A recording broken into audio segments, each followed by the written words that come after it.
Yeah, I'm in the booth flaming up right now. Right now. I'm in the booth heating up right now. Right now. Easy P. I say big wood smoker, baby.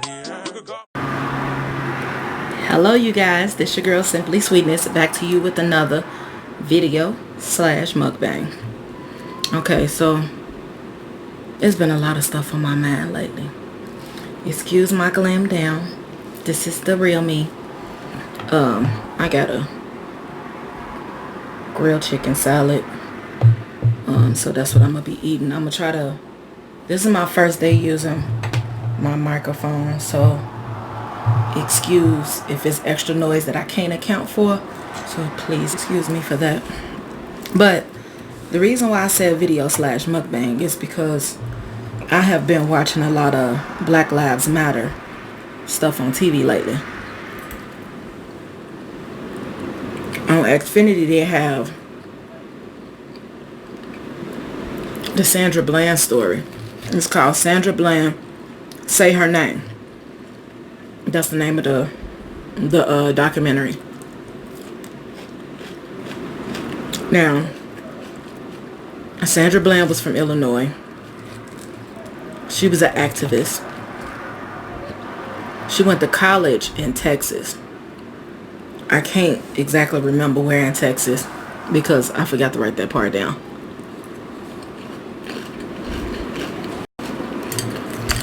But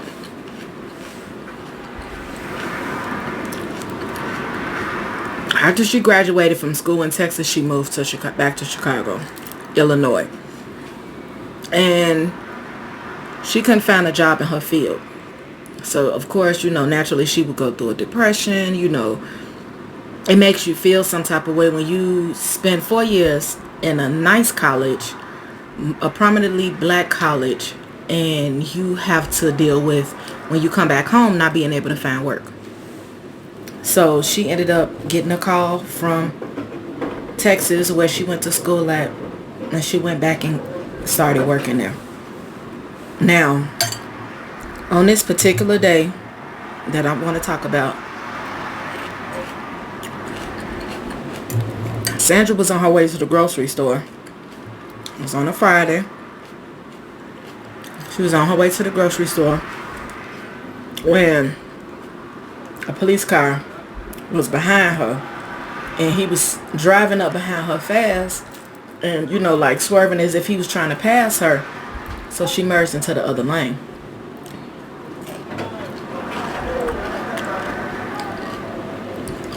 The police officer passed her, made a U-turn, came all the way back and pulled her over.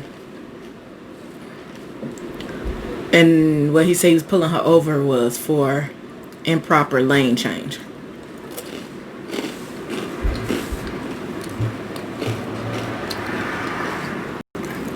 Okay, so I wrote down Sandy was arrested because she failed to signal in the lane change. According to the recording, the police officer was speeding up behind her, so she hurried to move out of his way, and then he pulled her over. Now, the good thing about it is there was audio from his person, and there was a dash cam from his car. And when he was talking to her, he told her she looked aggravated. She said, "I am." He asked her why, and she explained. She said, "You were speeding up behind me. I moved out of your way, and then you decided to pull me over and give me a ticket for not using a lane signal when you were the one speeding behind me." So, of course, that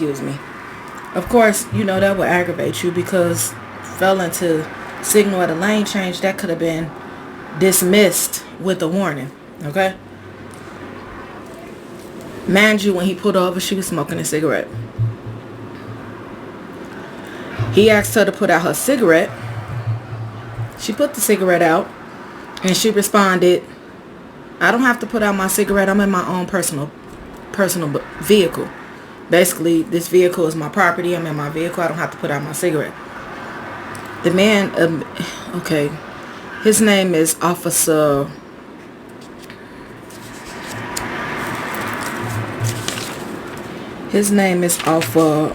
Bryant Arsenio. Okay. The officer got upset and told her to get out the car. Which she said, I don't have to get out of the car for a lane change. I don't have to remove myself from my vehicle. You can speak to me from here, which is within her rights. Then he said, get out or I'll pull you out. That right there was disturbing to me. Then the camera and the audio showed where you can hear him slapping her across her face and telling her, get out of the car. And what else did he say to her? I wrote it on the other page. He said, get out the car or I'll light you up. Mind you, this is a woman. He slapped her so hard that you could like see her face kind of, you know, her head kind of sway over to the side. Because that's how hard he slapped her. Okay.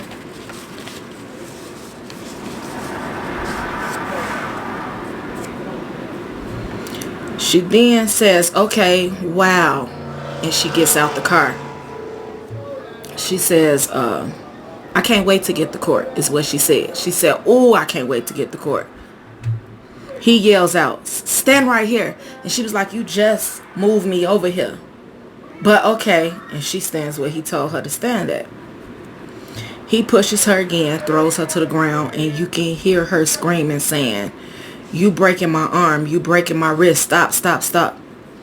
So at this point, a bystander walks up, and the bystander starts to record. He records her on the ground. He records the man standing at her back with his knee. And he records as another police officer drives up.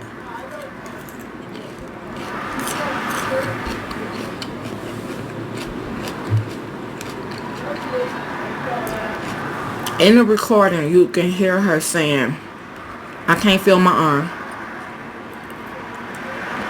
She was like, I can't even hardly hear what y'all saying. And the lady yells at her, yes, you can. When they finally get her to the ground, mind you, it was a scuffle off to the side before the guy came to record her. And you can hear the scuffle, you can hear her screaming. That's one part. When they get off the ground and start to put her into the squad car, she says to him, thank you for recording. Now, before he even wrestles her to the ground, she said all of this for a lack of a turn signal. You doing all of this, pulling me out the car, putting me in cuffs because I didn't do a lane change. She kept saying it. She like, wow. So when he took her to the police station, he charged her with assault, saying that she hit him. What's confusing is how can a failure to signal lead to a fake assault charge, which lands her into solitary confinement. That wasn't a coincidence that she ended up someplace where there wasn't no cameras at. Now, a lot of people say that because she said she didn't have to put out her cigarette, she asked for what happened. Not pulling out a cigarette is not an open door to be assaulted by a police officer, nor is it an open door for a person to put a fake assault charge, a fake assault on a police officer charge on you. You have a right to tell a police officer your rights, because a lot of times they don't know that you know your rights, so anything can happen to you because you don't know your rights. So when you express your rights, you have a right to do so.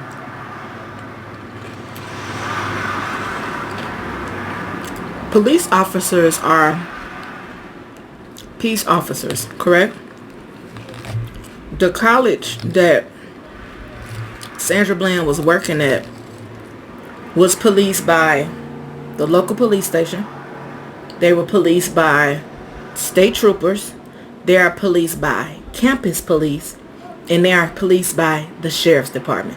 How is that okay for a college to be policed by 4 different levels of law enforcement? Don't make sense.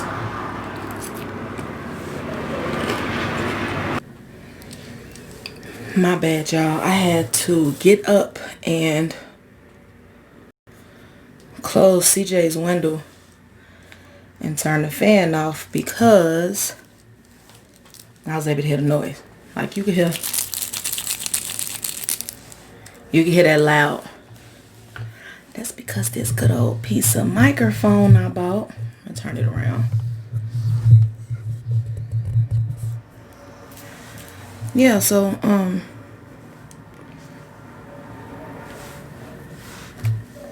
I want to say something so people will know that I'm neutral in this situation.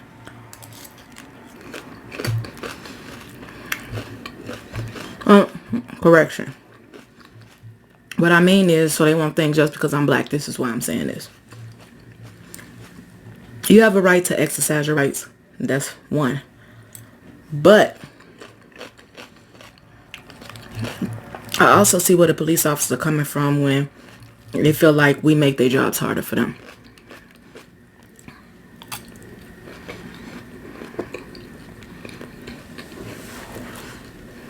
What don't add up is how a woman who had been in jail before, multiple times voluntarily,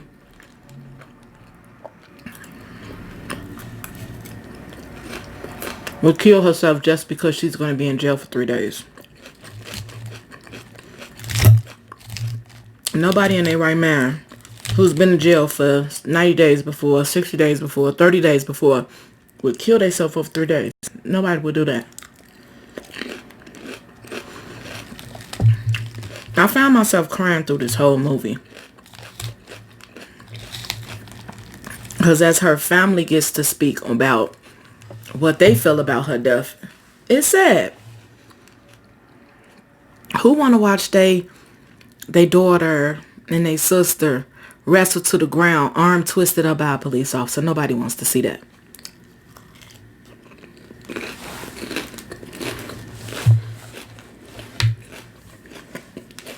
Not just that.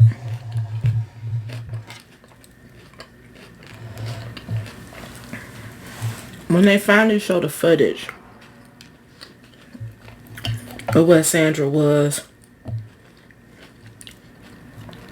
it was a lot of deleted footage.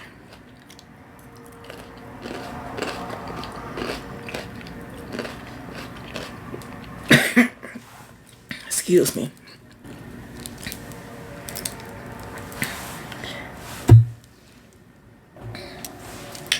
I decided to pause that because nobody wants to see somebody choking off their own spit. Anyways, whenever I watch one Black Lives Matter movie, it prompts me to watch another one. But I'm going to finish what I got to say about Sandra. Matter of fact, I'm going to wait to talk about the other movie in my next Mukbang. But as far as the Sandra Bland case, it was so sad to me that, you know, you can't really trust law enforcement. Because a law enforcement personnel get mad at you, they can lie on your report to get you a higher charge, and there's really nothing you can do about it. I've had it done to me before.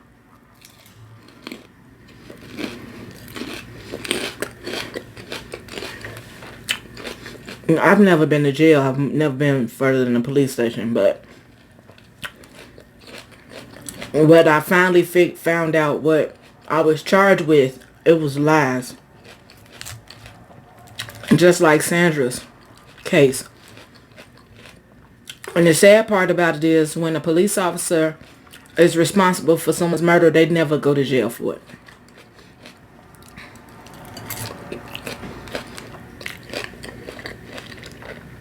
The judge always gives the police officer the lesser charge as possible. They never serve a sentence like everyone else serves.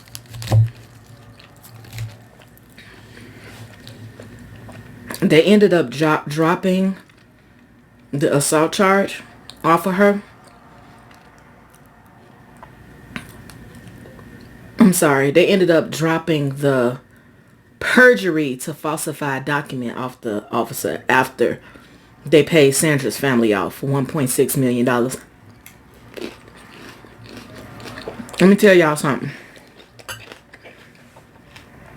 If ever the police is responsible for my death, don't accept no less than 8 million. Okay? No less than 8 million. Not no 1 point nothing. 8 million or better.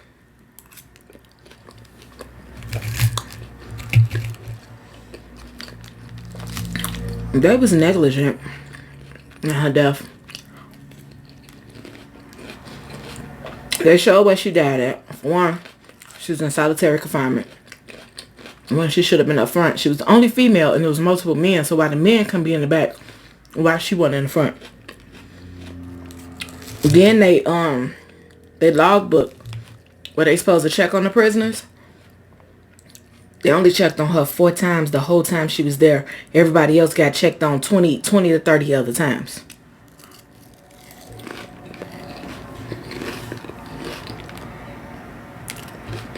Okay.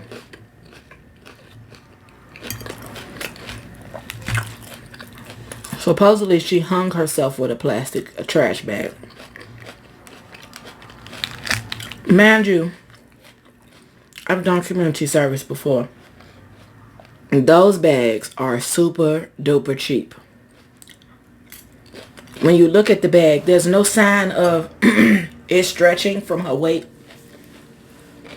Look, her fingerprints weren't on the bag. None of her DNA was on the bag.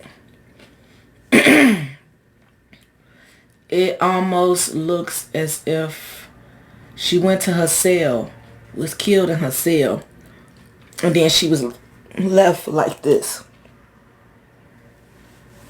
Because they could see creases in her neck from her head, sitting like this. And her chin and her chest. Her hands were closed, mind you. So she was probably fighting back whoever bothered her. But if you guys don't believe me, take a plastic bag, hang it from something, and pull down on it. It'll stretch. The knots will stretch. The plastic will give. That's not what happened because she did not kill herself. She did not hang herself. Stop believing what they want y'all to believe. I'm getting ready to end this video because I'm running out of time. But what I will say is,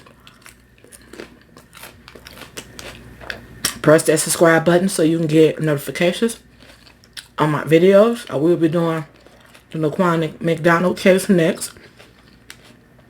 Like, subscribe, comment. I do speak back. Share, share, share. I cannot stress that enough. Y'all see my ponytail? Anyhow, thank you for joining Simply Sweetness. Next time, come eat with me. I enjoy you guys' comments. Thank you so, so, so, so much. And I didn't say my prayer. Lord, please forgive me. God is good. God is great. Let us thank you for it. For in Jesus' name, amen. Bye.